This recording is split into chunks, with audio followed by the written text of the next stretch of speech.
বাঙালির কথা হবে আর সেখানে মিষ্টি মুখ থাকবে না, এমনটা কখনো হয় নাকি? প্রাচীন কলকাতার কড়া পাকেট সন্দেশ, মিষ্টি দই কিংবা রসগোল্লার আবিষ্কারের ইতিহাস নিয়ে আমরা আগেই আলোচনা করেছি। সেটা যদি না দেখে থাকেন, ডেসক্রিপশনে দেওয়া লিঙ্ক থেকে নয় দেখে নেবেন। কিন্তু বাঙালির রসনা তৃপ্তির গল্প এখানেই শেষ নয়। আজ আমরা কথা বলবো প্রাচীন কলকাতার সেই সব মিষ্টি দোকান নিয়ে যাদের ছাড়া বাঙালির উৎসব অনুষ্ঠান কিংবা অতিথি আপ্যায়ন একেবারেই অসম্পূর্ণ। ভাবুন তো, ভীমনাগের সন্দেশ, বলরাম মল্লিকের সরভাজা কিংবা নুপুরের কড়া পাকেট সন্দেশ, শুধু নাম নিলেই জিভে জল চলে আসে, তাই না? কিন্তু এইসব কিংবদন্তি দোকানের গোড়ার কথা কি আপনার জানা আছে? জানেন কি, প্রতিটি দোকানের সাথেই জড়িয়ে আছে এক একটি মিষ্টি ইতিহাস। আজকের ভিডিওতে আমরা খুঁজে বার করব সেই সব গল্প, প্রাচীন কলকাতার মিষ্টির দোকানগুলোর জন্ম কথা। চলুন তাহলে শুরু করা যাক। 18 আর 19 শতকের কলকাতাকে মিষ্টি আর রসনার স্বর্ণ যুগ বলা চলে। কলকাতার বেশিরভাগ প্রখ্যাত ময়রার ব্যবসার গোড়াপত্তন হয়েছিল এই সময়টাতে। হুগলি জেলার বাসিন্দা পরাণচন্দ্র নাগ নামে একজন অতি সাধারণ ময়রা 1826 সালে কলকাতার বউবাজার অঞ্চলে খুলে বসেন একটা ছোট্ট মিষ্টির দোকান। পরবর্তীকালে তার সুযোগ্য পুত্র ভীমচন্দ্র নাগ এই ব্যবসার দায়িত্ব নেন, আর তার হাতেই এই ব্যবসার শ্রীবৃদ্ধি ঘটে। সেকালে তার তৈরি কড়া পাকেট সন্দেশ কলকাতা তো বটেই, আশেপাশের অঞ্চলেও বিশেষ খ্যাতি লাভ করে। 1858 সালের কথা। ভারতের প্রথম গভর্নর জেনারেল লর্ড ক্যানিং এর স্ত্রী লেডি ক্যানিং এর জন্মদিন উপলক্ষে মিষ্টির বায়না দিতে ভীমচন্দ্র নাগের দোকানে এসেছেন ক্যানিং এরই একজন অনুচর। ভীমনাগের উপর আদেশ বর্তালো, সাধারণ কোনো মিষ্টি হলে চলবে না, ইন্ডিয়ার ফার্স্ট লেডির জন্য বানাতে হবে একেবারে ভিন্ন স্বাদের, ভিন্ন রূপের একটা মিষ্টি। অনেক চেষ্টা চরিত্র করে ভীমনাগ ময়রা বানালো সেই মিষ্টি। লম্বাটে আকারের ছানার তৈরি রসের টইটুম্বুর ভাজা একটা মিষ্টি।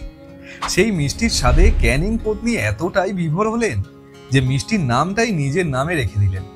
সেই মিষ্টির নাম হলো লেডি ক্যানিং।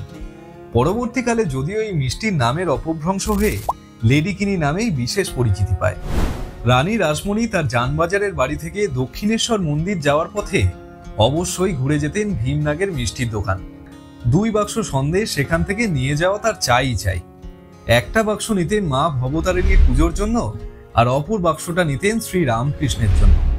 রামকৃষ্ণ পরমহংস দেব নাকি ভীমনাগের সন্দেশের খুব ভক্ত ছিলেন।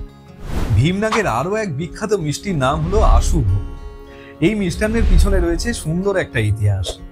বাংলার বাঘ আশুতোষ মুখোপাধ্যায় ছিলেন একাধারে কলকাতা বিশ্ববিদ্যালয়ের উপাচার্য, আবার কলকাতা হাইকোর্টের বিচারপতি।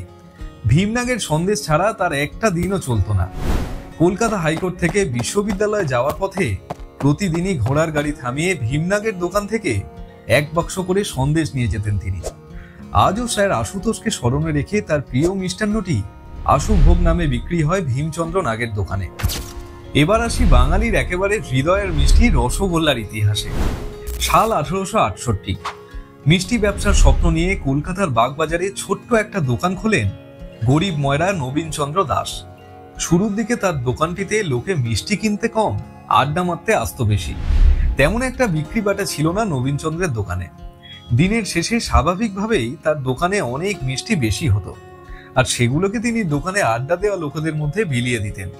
এতে করে ফল হলো আরো খারাপ। লোকজন ফ্রিতে মিষ্টি খাওয়ার আশায় সন্ধ্যের পর ভিড় জমাতো সেই দোকানে। তবে এইভাবে তো আর ব্যবসা চলে না। নবীন ময়রা ভাবতে থাকেন সমস্যার সমাধান। শেষে অনেক ভাবনা চিন্তার পর তার হাতেই আবিষ্কার হলো সাদা ধপধপে রসে টইটুম্বুর তুলোর মতো নরম সেই রসগোল্লা। আর এই আবিষ্কারই তাকে এনে দেয় মিষ্টি জগতের সমস্ত খ্যাতি। তার রসগোল্লা নিয়ে আরো একটা মজার ঘটনা কি জানেন? সে সময় একজন অবাঙালি ব্যবসায়ী ভগবান দাস বাগেলা তার পুত্রকে একটু জলযোগ করানোর জন্য ঘোড়ার গাড়ি দাঁড় করান নবীন ময়রার দোকানের সামনে। 2টো রসগোল্লা খেয়ে একেবারে চমকে যায় ভগবান দাসের পুত্র। এরপর সে বাবাকেও জোর করে ওই নতুন স্বাদের মিষ্টিটা চেখে দেখার জন্য। মিষ্টি খেয়ে ছেলের মতো বাবাও একেবারে অবাক। তারপর সেই ব্যবসায়ী খুশি হয়ে 2 হাঁড়ি রসগোল্লা কিনে নিয়ে যান বাড়ির সকলকে খাওয়ানোর জন্য। এমন অসংখ্য মিষ্টি কাহিনী জুড়ে আছে রসগোল্লার ইতিহাসে। আজও রসগোল্লা বাঙালির গর্ব, বাঙালির সম্পদ। তাই বাঙালি আজও নবীনচন্দ্র ময়রাকে ভালোবেসে রসগোল্লার কলম্বাস বলে ডাকেন। প্রাচীন কলকাতার আরো এক অন্যতম ঐতিহ্যবাহী মিষ্টি ব্যবসায়ী হলেন বলরাম মল্লিক আর রাধারমন মল্লিক। হুগলির কোন্নগর থেকে 1880 সালে মিষ্টি তৈরির নেশা নিয়ে কলকাতায় আসেন শ্রী গণেশচন্দ্র মল্লিক। তখন তার বয়স মাত্র 20। উত্তর কলকাতায় এক নামী মিষ্টি দোকানে ময়রার কাজ নেন তিনি। তার নেশা ছিল নতুন নতুন মিষ্টি বানানোর। বছর 3 যেতে না যেতেই দোকানের মালিকের সাথে ঝামেলা বাঁধল তার। মিষ্টি দোকান থেকে বহিষ্কৃত হলেন গণেশচন্দ্র। কিন্তু দমে গেলেন না। দ্বিগুণ উৎসাহ নিয়ে দক্ষিণ কলকাতার ভবানীপুরে খুলে বসলেন নিজের মিষ্টি দোকান। সে সময় দক্ষিণ কলকাতায় তেমন একটা ভালো মিষ্টির দোকান কিন্তু ছিল না।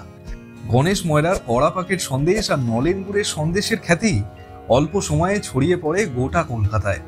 মিষ্টি প্রেমী স্যার আশুতোষ মুখার্জিও মল্লিকের তৈরি নলেন গুড়ের গুলি সন্দেশের খুব ভক্ত ছিলেন।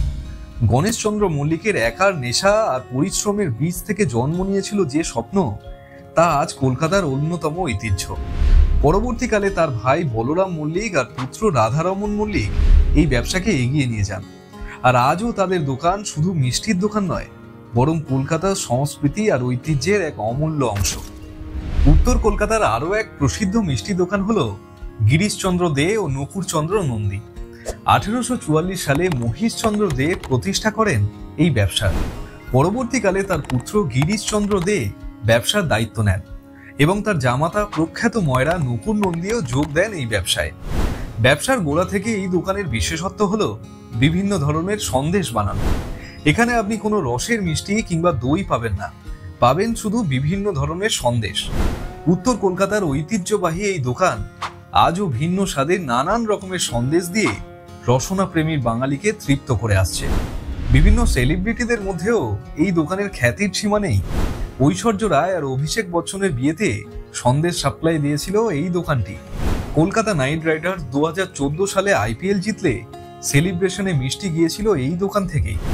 আজও গিরিশচন্দ্র দে ও নকুরচন্দ্র নন্দীর দোকানে কেবল সন্দেশই বিক্রি হয়, আর সেই নিয়মে অটল থেকেই উত্তর কলকাতার ঐতিহ্য ধরে রেখেছে তারা। কলকাতার মিষ্টির আসলে বাঙালিদের পাশাপাশি অবাঙালিরাও নিজেদের স্বতন্ত্র জায়গা তৈরি করেছিল। তার অন্যতম উদাহরণ গাঙ্গুরাম চৌরাসিয়া। উত্তরপ্রদেশের বারাণসীর এক প্রত্যন্ত গ্রাম থেকে কলকাতায় এসেছিলেন তিনি। সুন্দর রান্নাবান্নার সাথে মিষ্টান্ন তৈরিতেও সে সময় তার জুড়ি মেলা ভার। রাজা কমলা প্রসাদ মুখার্জির মালিকাধীন দোকানে রান্না করতেন তিনি। সাথে সাথে রাজবাড়িতে মুখরোচক খাবার আর মিষ্টি পরিবেশন করতেন। এরপর 1885 সালে কলকাতার মানিকতলায় রাজার দেওয়া একটুখানি জায়গায় তিনি খুলেছিলেন প্রথম মিষ্টি দোকান। শুরুতেই বিশেষ খ্যাতি পান উৎকৃষ্ট মানের দই বিক্রির জন্য, কিন্তু খুব অল্প সময়ের মধ্যেই শহরের বড় বড় ময়রাদের সঙ্গে পাল্লা দিতে শুরু করলেন তিনি। সোভিয়েত নেতা নিকোলাই বুলগানিন আর চীনের প্রধানমন্ত্রী চৌ এন লাই কলকাতার সফরে এলে গাঙ্গুরামের হাতেই ক্যাটারিং এর দায়িত্ব যায়। অতিথি আপ্যায়নে গাঙ্গুরাম পরিবেশন করেন তার তৈরি চমচম। সেটা এতটাই প্রশংসা কুড়িয়েছিল যে বুলগানিন নিজে তার অনুরাগী হয়ে ওঠেন। সেই থেকেই আজও মানিকতলার দোকানে সেই বিশেষ মিষ্টির নাম হয়ে গেছে বুলগানিন চমচম। আজও গাঙ্গুরাম চৌরাসিয়ার পরবর্তী প্রজন্ম ঐতিহ্যবাহী মানসম্পন্ন বিভিন্ন ধরনের মিষ্টি এবং স্ন্যাক সরবরাহ করে কলকাতার জনগণকে খুশি করে আসছে। কলকাতার প্রতিটি গলি, প্রতিটি পাড়ার সাথে মিশে আছে কোনো না কোনো মিষ্টির গল্প। ভীমনাগের লেডি কিনি, নবীনচন্দ্রের রসগোল্লা, মল্লিকের নলেন গুড়ের সন্দেশ কিংবা গাঙ্গুরামের চমচম, সবাই মিলে তৈরি করেছে শহরের এক অমূল্য ঐতিহ্য। শুধু মিষ্টি নয়, এগুলো বাঙালির আবেগ আর রসনার ইতিহাস। আজও যখন কোনো আনন্দ উৎসব বা অতিথি আপ্যায়নের কথা ওঠে, কলকাতার মানুষ মিষ্টির বাক্স ছাড়া কিছুই ভাবতে পারেন না। আর সেই বাক্সের ভেতরে থাকে শুধু স্বাদ নয়, থাকে প্রাচীন কলকাতার গর্ব আর মিষ্টি ইতিহাসের গল্প। আজকের ভিডিও কেমন লাগলো কমেন্টে জানাবেন। আর বাঙালির মিষ্টির ইতিহাস না জেনে থাকলে এখান থেকে জেনে নিন। ধন্যবাদ, ভালো থাকবেন। আবারও দেখা হবে নতুন একটি ভিডিওতে।